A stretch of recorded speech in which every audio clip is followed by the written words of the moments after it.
Today I will read you a scary story from my subscriber. I was halfway through my walk when I saw him, this kid, maybe 7 or 8, sitting alone on a bench just past the duck pond. It was late. Way too late for anyone that small to be out here by themselves. The park wasn't exactly dangerous, but it wasn't friendly either after dark. You had the usual mix, couples looking for privacy, smokers who thought they were being sneaky, and the occasional guy walking a dog who always looked like they were dragging him back to civilization. But this boy was alone. No backpack, no jacket, just a thin t-shirt and jeans that were too big for him. His hands were clenched together between his knees, shoulders hunched, head down, the kind of posture you see when a kid's been waiting for someone way longer than they should have. I slowed down, heart already thudding in that way it does when you realize you're about to get involved in something. "Hey, buddy," I called, keeping my voice low. "You okay? Where's your folks?" He didn't move. Didn't even flinch. Just sat there, staring down at his knees like I wasn't even there. I got closer, close enough to see that his hair was a little too neat, like someone had combed it carefully before sending him off. His skin was pale under the park lights, and his lips were slightly chapped. "Are you lost?" I tried again. "Do you need help?" "Nothing." There's this point where your gut just knows something isn't right. This was that point. I didn't want to scare him off by getting too close, so I pulled out my phone right there and called the non-emergency line. Told them I'd found a kid sitting alone in the park and they should probably send someone. The operator asked for a description, age, clothes, hair color, and said someone would be there within 10 minutes. I hung up, shoved my phone back in my pocket, and crouched down in front of the bench, trying to meet his eyes. They were glassy, unfocused, like he was looking straight through me. I couldn't shake the feeling that I'd seen him before, but I couldn't place it. That was when I noticed the paper sticking out of his pocket, a crumpled scrap just barely visible beneath his curled fingers. I hesitated, then gently tugged it free. There were only a few words scrawled in jagged, uneven handwriting. My name. And below it, "You know who I am." I stared at the note so long my vision blurred. My name, clear as day, right there in front of me. Not a misspelling. Not a coincidence. My first and last name, underlined like it meant something, like it was supposed to mean something to me. "You know who I am." I didn't. At least I didn't think I did. The kid hadn't moved the whole time. I was kneeling there, practically at his feet, and he didn't even glance down to see me holding the note. His breathing was slow, measured, like someone half asleep. I forced myself to swallow the lump building in my throat. "Hey," I said, softer now. "What's your name, bud? Can you tell me your name?" Nothing. Not even a twitch. I could hear my own pulse in my ears, and the weight of the note in my hand felt heavier than it should have. There was no reason, no logical reason, this kid should know my name. I wasn't anyone special. I wasn't a teacher or a coach or a volunteer at some community center. Just a guy who worked too much, walked too late, and kept to himself. I glanced around the park, half expecting to see someone watching us, a parent hiding behind a tree, maybe, or some prankster with a camera. But the place was dead. Just empty paths and distant streetlights humming quietly against the dark. I was about to try asking him something else when I saw the police car rolling up the path, headlights low, tires crunching softly on gravel.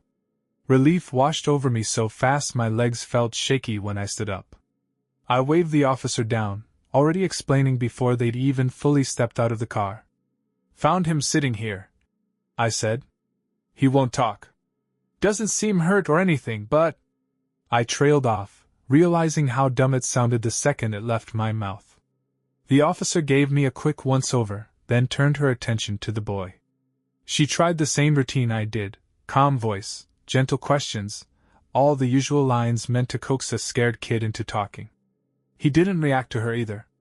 Not a blink. "Any ID on him?" she asked me after a minute, and I held up the note like it was some kind of proof. Her brow furrowed. "That's it." "Yeah." She read it twice, lips moving silently. When her eyes flicked back to me, There was something unreadable in her expression. "Okay," she said, exhaling sharply. "We'll take him in. Get his picture circulated, check the databases." I nodded, taking a step back while she radioed it in. I should have felt relieved. I should have been glad someone else was taking over. But that note. The weight of it was still there, folded in my palm like a splinter I couldn't pull free. I knew I'd seen that kid somewhere. I just didn't know where. They didn't cuff him, obviously. Just a quiet hand on his shoulder, guiding him toward the back seat of the cruiser. He went willingly, no struggle, no questions, no backward glance. The door shut with a soft click, and I stood there like an idiot, watching my own reflection in the window. The kid's face was barely visible through the glass, just a pale smudge, but it was enough to keep my stomach tied in knots. "Hey," I said, clearing my throat.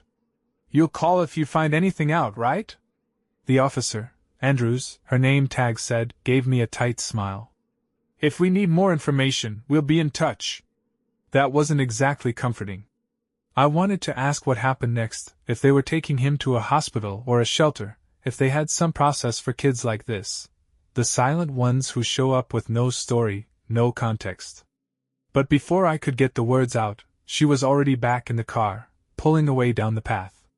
The park felt different once they were gone. Colder. Like the air had thinned out somehow. I stood there a minute longer, trying to shake it off. It was just a weird night, that's all. Kids get lost. Maybe he was in shock. Maybe he was mute. There were 100 logical explanations, and none of them involved me. Except for the note. I unfolded it again, holding it under the nearest lamppost. The handwriting was erratic, like it had been scrawled in a hurry. Not a kid's handwriting, but not quite adult either, somewhere in that awkward in-between stage. The letters slanted down and to the left, the ink smudged in places like it had been gripped too hard. "You know who I am." I didn't. I really didn't. But that feeling, that nagging sense of recognition, was still there, lodged just out of reach. I ran through the possibilities in my head. Old neighbor? Friend's kid? Someone I'd seen in passing at a store or on the street? Nothing fit. I headed home, walking faster than usual. Every time I tried to drop the note into a trash can, I couldn't do it. It felt wrong. Like it wasn't finished with me yet. I kept it in my pocket the whole way home. And when I unlocked my apartment door and stepped inside, the first thing I did was check the locks. Twice. Sleep didn't come easy that night. I left the TV on, volume low, just enough noise to keep my brain from gnawing itself to pieces. I must have checked my phone a dozen times, half expecting a missed call from the police or some update about the kid. Nothing. At around 3 a.m., I gave up pretending I'd get any rest and got out of bed. My apartment felt too quiet, too still, like the walls were holding their breath. I made some tea, didn't drink it, just held the mug to keep my hands busy while I paced the living room. The note sat on the coffee table, unfolded. I'd stared at it so long the words were burned into my vision when I closed my eyes. "You know who I am." It felt like an accusation. I thought about snapping a picture and sending it to a friend, but what would I even say? "Hey, weird kid gave me this, do you recognize the handwriting?" Like that wouldn't set off every alarm. I kept coming back to the same question, why my name? Out of all the people in this city, why me? The rational part of my brain was trying to stitch together some explanation, prank, coincidence, even some bizarre mistaken identity situation, but it wasn't sticking. Because deep down, under all the logic and noise, I knew I'd seen him before. The problem was, every time I tried to pin down when or where, my mind slid away from it like oil on glass. It was 4 a.m. when I gave in and dug through my phone, scrolling through photos, messages, even old emails. Anything that might jog my memory. But there was nothing. No kids. No familiar faces. I almost convinced myself I was making it up. Almost. Until I found the voicemail. It was from an unknown number, timestamped 3 weeks earlier. I hadn't listened to it. I ignored most calls that weren't saved in my contacts, but something made me hit play. The message was short. 15 seconds of silence, followed by a single breath, ragged, like someone who'd been crying too hard to speak. And then, right before it cut off, a voice. Small. Unmistakably a child's voice. You know who I am.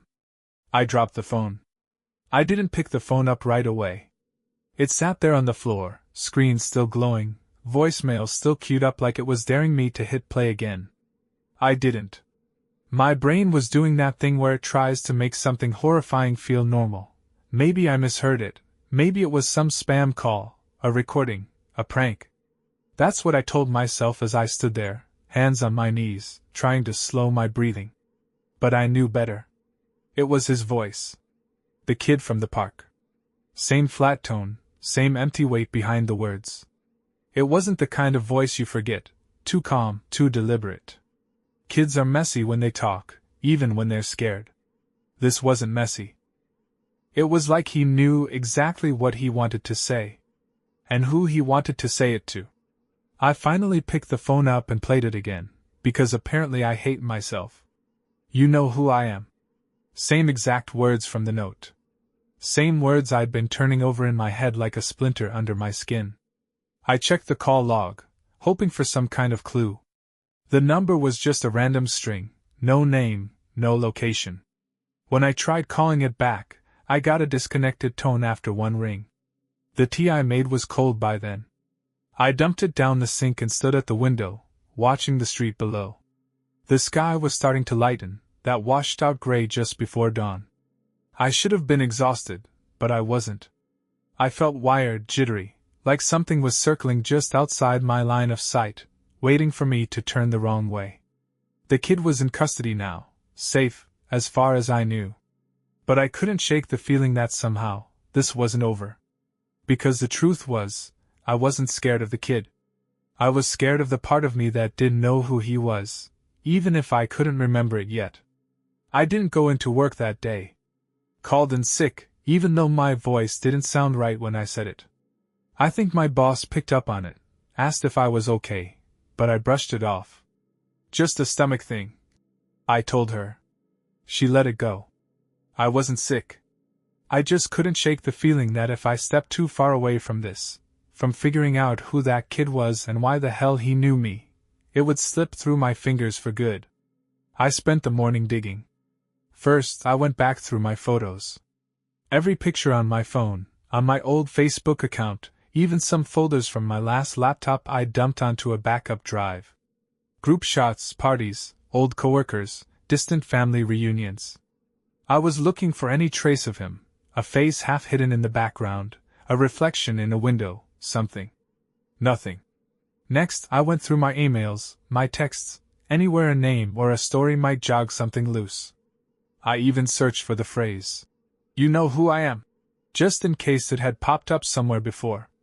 Again, nothing. It was just after noon when my phone rang. Unknown number. I stared at it, my stomach knotting up so tight it hurt. My thumb hovered over decline, but at the last second I picked up. Silence on the other end. Not total silence. I could hear something, faint and distant, like the soft echo of an empty hallway. "Hello?" My voice sounded thin. The sound shifted. Footsteps, maybe? Small ones? Bare feet on tile. I don't know why, but I couldn't hang up. "Who is this?" I asked, even though I already knew. The footsteps stopped. And then, barely above a whisper, that same small voice. "You know who I am." The line went dead. I stood there, phone still pressed to my ear, heart pounding so hard I thought I might pass out. Because I realized something. It wasn't just his voice I recognized. It was the way he paused, just before the last word, like he was waiting for me to remember. I didn't sit down. I couldn't. I just paced, kitchen to living room to bedroom and back again, the phone still clutched in my hand like it might ring again if I held it tight enough. I was trying to stay logical, trying to break it down into manageable pieces. The kid knew my name. He knew my number, or someone's number connected to me. And that phrase, "You know who I am," it wasn't random. It was deliberate, personal. But there was no context. No explanation. No memory I could grab onto and say, this is where I know him from. The longer I thought about it, the more I realized something even worse. It wasn't just the kid that felt familiar. It was the whole feeling. That low, creeping dread. The sensation that something had slipped sideways in my life, like a door had been left cracked open somewhere I wasn't supposed to go. It wasn't new. It had been there before. I just couldn't place when. The sound of my phone vibrating made me flinch so hard I nearly dropped it. Another unknown number. I answered, breath already caught in my throat. Hello? This time, there was no silence. A woman's voice, strained, like someone speaking through gritted teeth. Where is he? I froze. What? You found him, she said. I know you found him. I wanted to say she had the wrong number, but my mouth wouldn't work. Why did you take him? She asked. Her voice cracked on the last word, and there was something behind it. Anger, yeah, but something else, too. Panic. I could hear her breathing, fast and uneven, like she'd been running. Who are you? I asked, my own voice barely a whisper. The line went dead. I stood there, phone still in my hand, staring at nothing. My mind was racing, trying to piece together a puzzle I didn't even know I had. Because if she thought I took him, that meant she knew who he was. I didn't call the number back.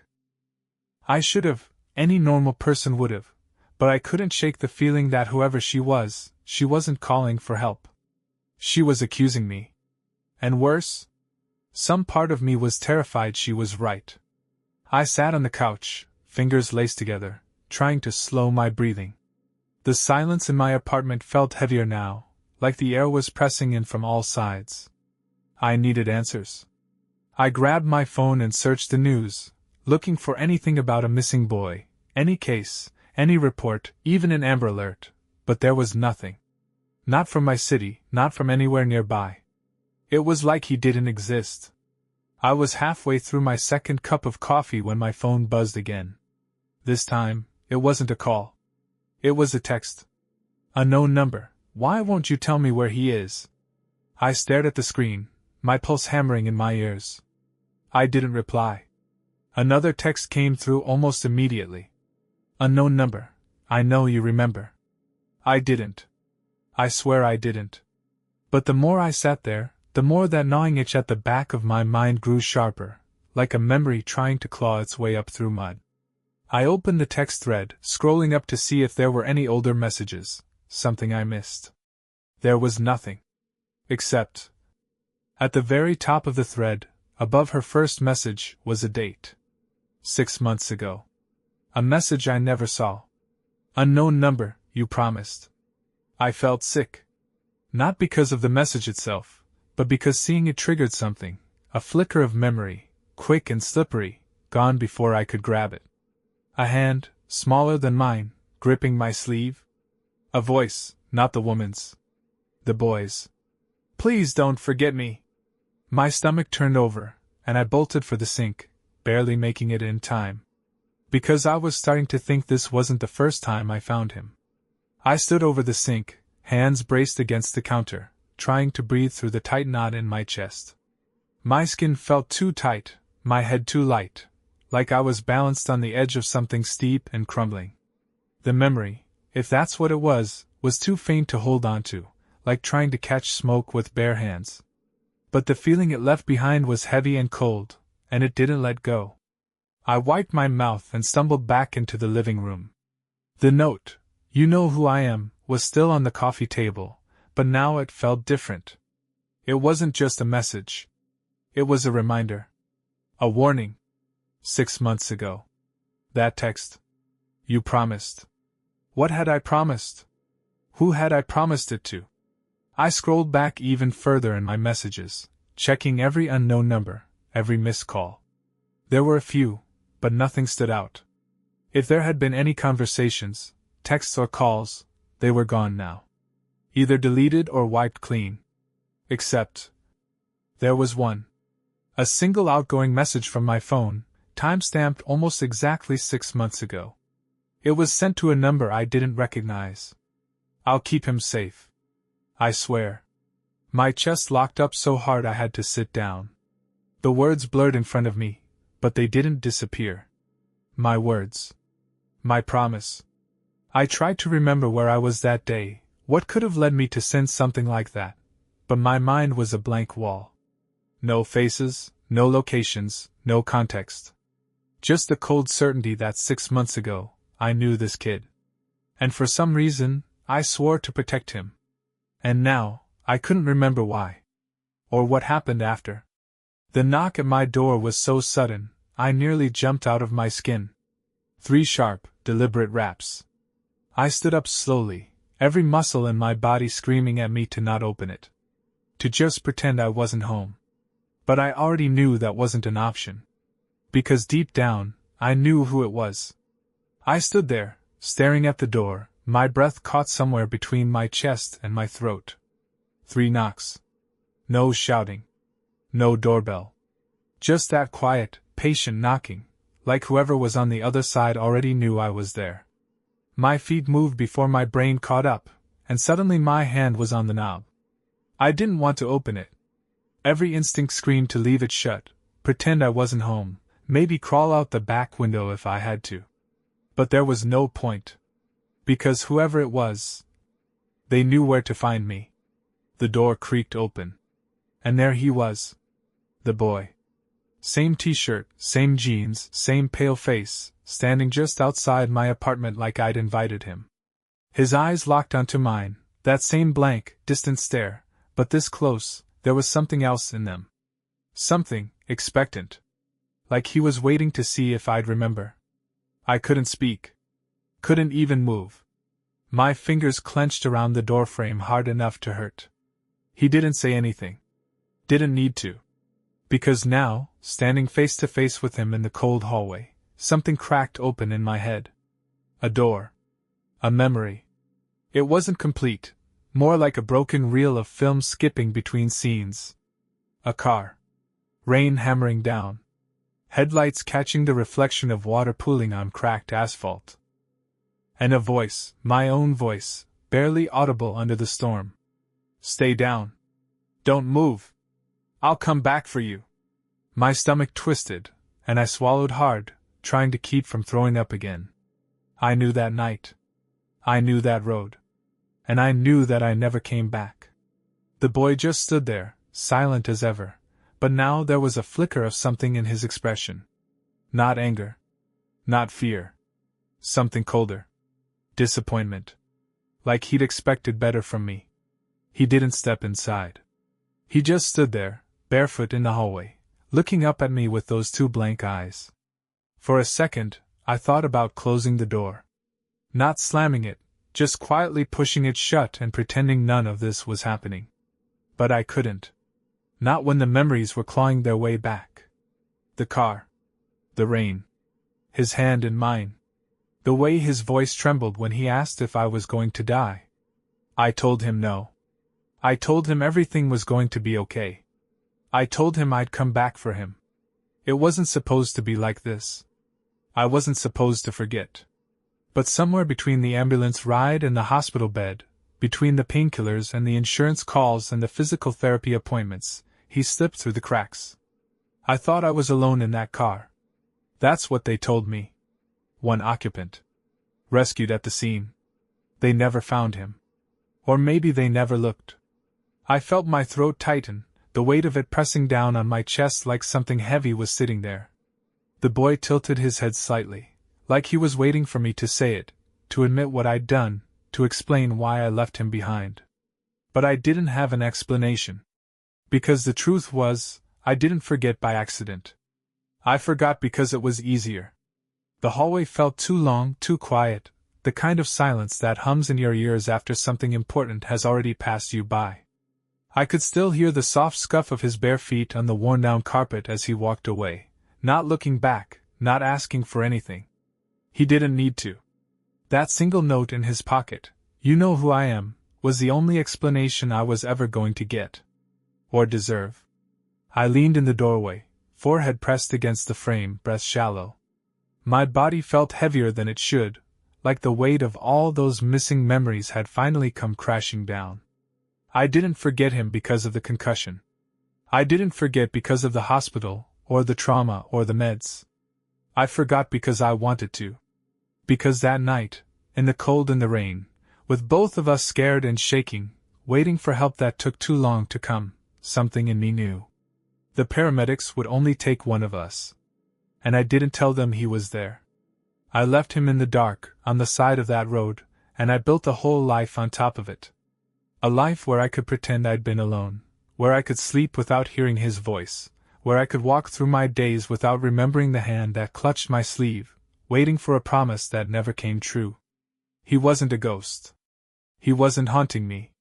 He was just waiting. And now that I remembered him, now that the truth had clawed its way back to the surface, he didn't need to stay anymore. I stood there until I couldn't hear his footsteps anymore. I didn't call out to him. What could I possibly say? I shut the door, locked it, and sat in the dark with my back against the wood, the words I'd told him all those months ago echoing in my head. I'll come back for you. I never did. And no matter how long I lived, I knew I'd never be able to change that.